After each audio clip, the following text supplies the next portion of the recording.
آج میرے فیضان قرآن کانفرنس میں جلوہ گر ہونے والے سنی جنتی مسلمان کی اکثر تعداد قرآن کریم کی تعلیم سیکھنے سے بہت دور جا رہی ہے۔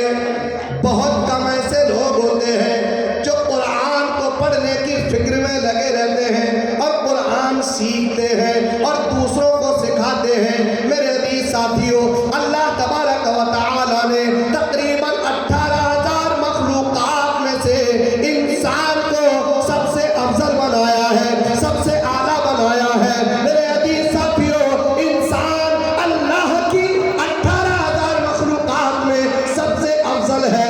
یہ انسان جناتوں سے افضل ہے، یہ فرشتوں سے افضل ہے، یہ حور و غلمان سے افضل ہے، یہ درختوں سے افضل ہے۔ میرے عزیز ساتھیوں، بڑے بڑے جانور جو زمانے میں نرالے کام کرتے ہیں ان سے افضل ہے۔ میرے عزیز ساتھیوں، ساری مخلوق میں سب سے افضل اللہ نے انسان کو بنایا ہے۔ اب اللہ تبارک و تعالیٰ کے رسول جناب محمد عربی صلی اللہ علیہ وسلم ایک کام ہر مسلمان کے نام کر رہے ہیں، ہر مسلمان کو عطا فرما رہے ہیں، ہر مسلمان کو تعلیم دے رہے ہیں، ہر مسلمان کو آگاہ کر رہے ہیں کہ تم اللہ کی تمام مخلوق میں سب سے افضل ہو، مگر تمہاری افضلیت کا دار و مدار تمہارا لباس نہیں ہے، تمہاری افضلیت تمہارے ٹوپی اور صافوں کی وجہ سے نہیں ہے،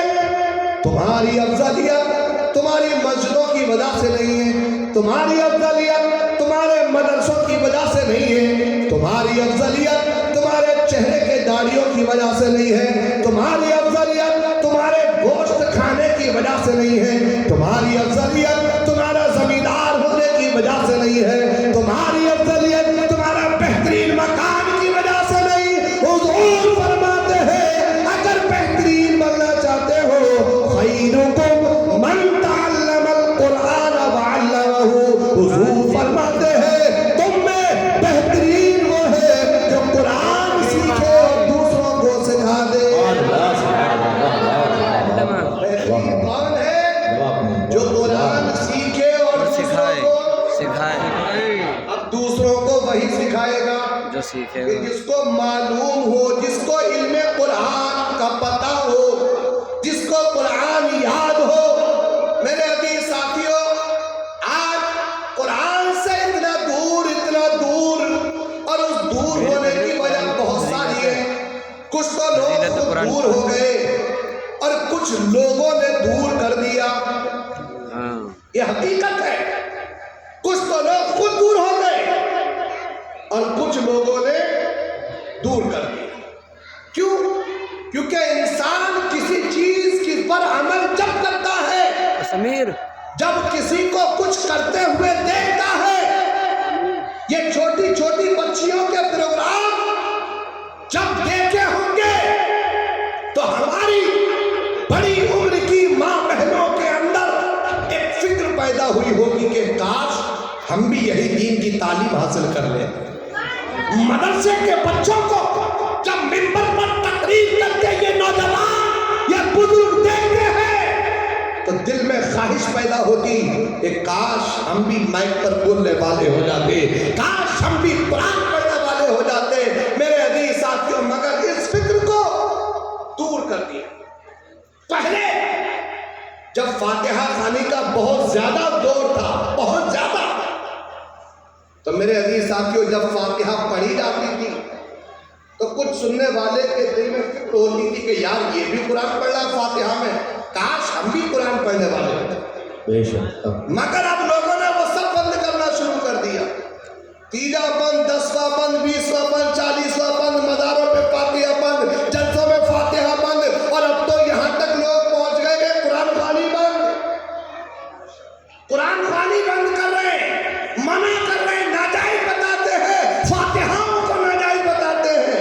ابھی ہم کمرے میں بیٹھے تھے، ایک بھائی بیٹھ کر ہمیں کچھ بتا رہے تھے کہ تیجے کو لوگ اب حرام کہنے لگ گئے۔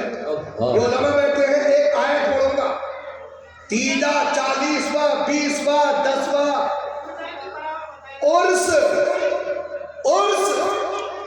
یہ جہاں جہاں فاتح ہوتی ہے صلاح الدین قادری کی زبان سے ایک آیت کا ترجمہ دل کی تختی پر لکھ کر لے جانا، اور کوئی منع کرے فاتحہ یا 10واں 20واں یہ کھانے پر آگے رکھنے سے کہ فاتحہ کھانا آگے رکھ کر ہی کیوں پڑھتے ہو، تو قرآن کی ایک آیت پڑھ دینا۔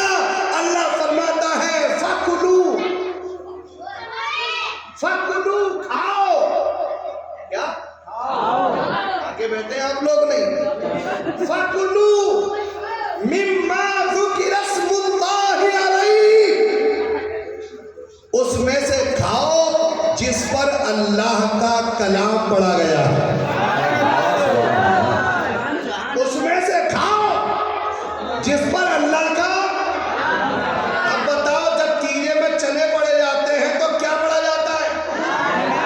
تو قرآن تو کہہ رہا ہے کھاؤ جس پر اللہ کا نام لیا ہو۔ اب کوئی کہنے لگے